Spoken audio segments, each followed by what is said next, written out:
dia fanomiravina rehetra tonga somatsara eto amin'ny chaîne.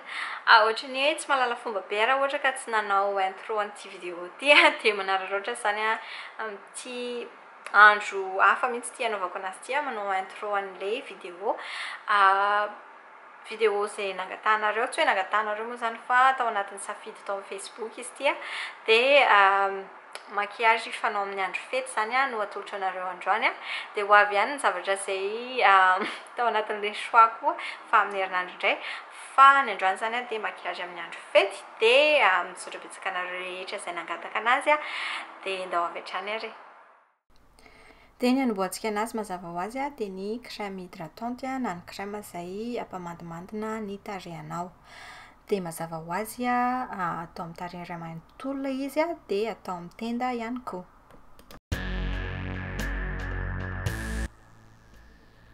Rehefa vita ny crème hydratante dia tsy maintsy mila basitsika satria mandeha fety mba atao aharitraritra ny produit izay apetraka amin'ny tarehy. Ity dia Nivea ho an'ny lehilahy fa mety dia mety tokoa satria rehefa safosafonina izao maharitra izao amin'ny tarehy ilay izy indrindra fa amin'ny zone T eo dia lasa madidididy dia izay no mampiraikitra an'ilay produit amin'ny tarehy. Manaraka dia ny fond de teint avy amin'ny L'Oréal no ampiasaiko numéro N5 dia ampiasaiko amin'ny éponge mando mandomando fa tsy tena hoe mando be akory.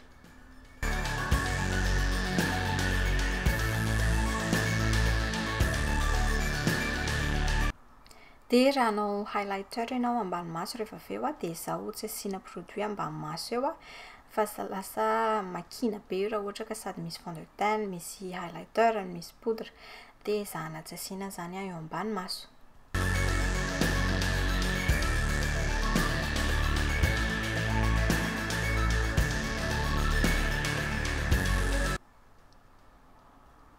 Rehefa vita izay rehetra izay dia hiditra amin'ny highlighter amin'izay tsika avy amin'ny Maybelline ity ampiasaiko ity True Match ny loko light dia apetrako sahala amin'izao ambany maso eo amin'ny orona, amin'ny andrina, molotra sy ny saoka eo amin'ny toerana rehetra izay hiatehefan'ny masoandro zany.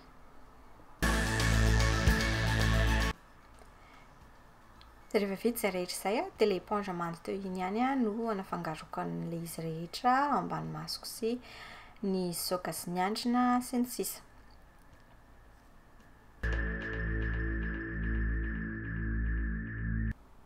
Dia marihako eto fa atositosika amin'ny tarehy zany ilay izy fa tsy dia tena sintomina loatra indrindra fa ny eo amin'ny andrina. Dia mila tena ajanona eo ambany maso eo mihitsy zany ny produit mba tsy hietsiketsika dia ampiasa an'ity poudre ity avy amin'ny OLF dia borosy na pinceau na brush malefadefaka ohatr'ity zany ny ampiasaiko ametrahako anazy ambany masoko. Dia sahala amin'izay koa ny eo amin'ny andrina sy ny orona sy ny vava sy ny saoka.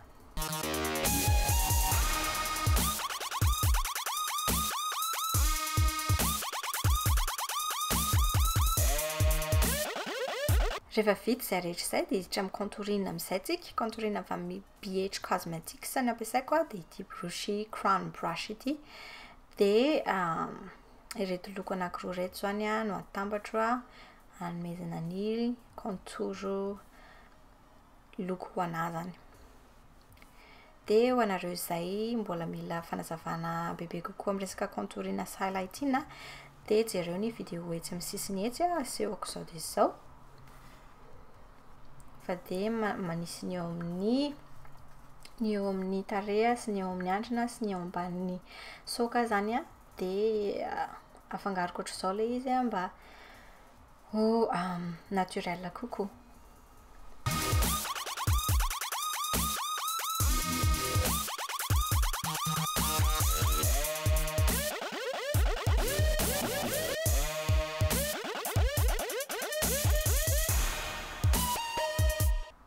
Dia ezahantsika atao madio kokoa ilay ao ambanin'ilay contouring teo dia ampiasa an'ity loko ity indray tsika atao ambanin'ilay contouring sahala amin'izao.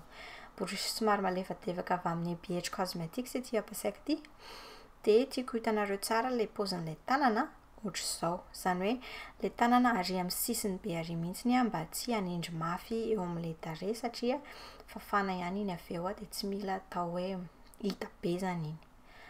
Dia ny pomety indray zany izao, pomety avy amin'ny ELF dia dark dia ito ny borosy izay ho ampiasaiko.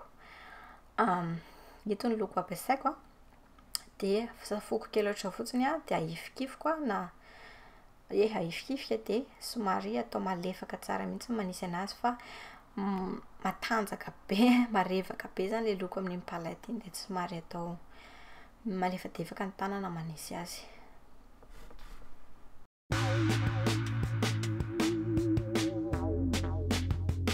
Rehefa vita ny pomety dia hiditra amin'ny bronzer, ny highlighter na ny strobing tsika izany. Dia ity no ampiasaiko, sahala amin'izao ny ampiasaina anazy. Dia ahifikifika ihany, ny antony ahifikifika an'ilay izy izany na hoe atositosika eo amin'ny tanana eo mba hanasorana an'ilay produit excès izay hintsana amin'ny tarehinao avy eo. Dia sahala amin'izao koa ny amin'ny orona, miova borosy fotsiny ahako mba ho kelikely kokoa.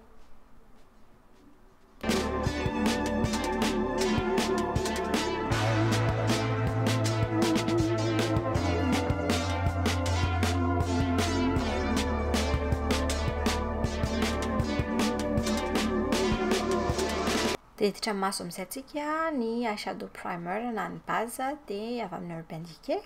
Apetrako amin'ny odi-maso iray manontolo sy ambany maso eo amin'ilay misy volomaso ambany maso eo zany no anasiko anazy.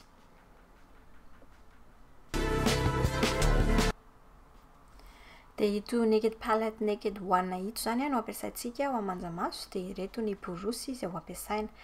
Dia ny loko voalohany zany dia Naked couleur de transition zany izy dia ito borosy somary malefadefaka ito no ampiasaina amin'izany. Eo ambonin'ilay creux zany misy azy fa tsy eo amin'ny creux. Manaraka dia ny ito borosy somary misopirana ito dia Buck indray no ampiasaintsika.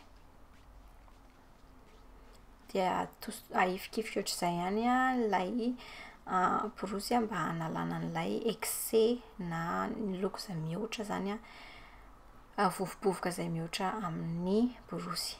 Dia afangaro tsara ohatr'izao zany ilay loko. Io zany eo amin'ny creux mihitsy zany misy anazy. Dia eo amin'ny sisiny maso ihany koa.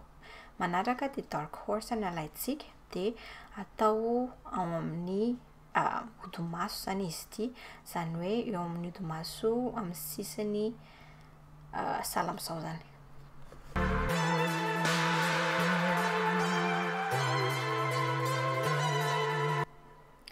Dia rehefa afa-po tsara amin'iny loko iny dia hiditra amin'ny fanadiovana amin'izay tsika dia ito borosy ampovoany ito no ampiasaina. Tsisy loko izy ito fa hanadiovana ny amin'ny sisin'ilay loko izay natao teo zany mba tsy hisoletika be ilay izy. Dia sidebar indray no alaintsika dia apetraka eo amin'ny odi-maso izay mbola tsy nisy loko, izany hoe ilay eo anatiny iny zany, sahala amin'izao.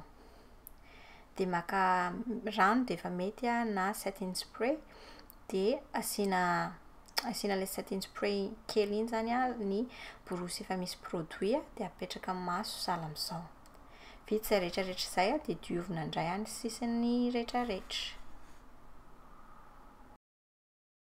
Dia mba hampisokatra ny maso bebe kokoa dia ampiasa ny half baked tsika dia atao amin'ny toerana izay misy ny taille-maso iny zany sahala amin'izao. Dia fafana kely ilay izy raha ohatra ka marevaka be loatra. Dia izay eyeliner ampiasainao zany mety daholo fa ny eto dia ny ao anatin'ny masoko zany no asiako eyeliner, tsy ny anatin'ny masoko ambany ny atsasany zany dia ny anatin'ny masoko ambony ny atsasany ihany koa. Dia avy eo mampiasa n'ity borosy angle brush ity dia ny Buck Dark Horse no ataoko eo amin'ny sisiny ambanin'ny masoko sahala amin'izao zany.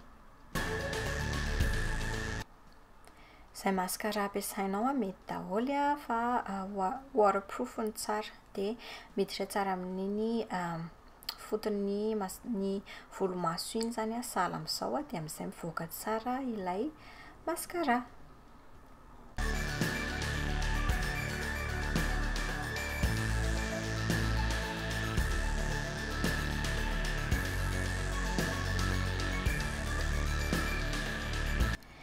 dia ny molotra indray a produit anankiroa ny ampiasaiko satria tsy dia nivoaka tsara sady tsy dia tiako loatra le ty produit anankiray Jojo Rouge ty.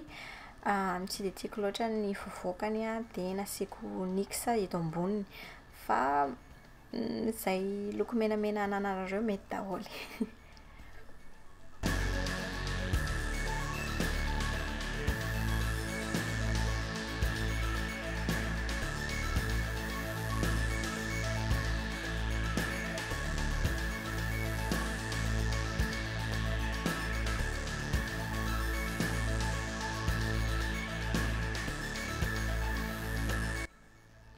Dia izay indray ary zareo fa dia misaotra betsaka anareo nijery dia manaraka indray veloma daholo eo.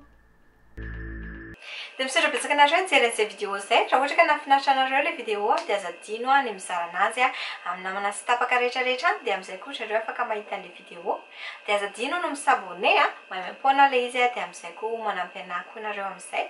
Dia miklik ohatra manaraka amin'ny vidéo manaraka manaraka.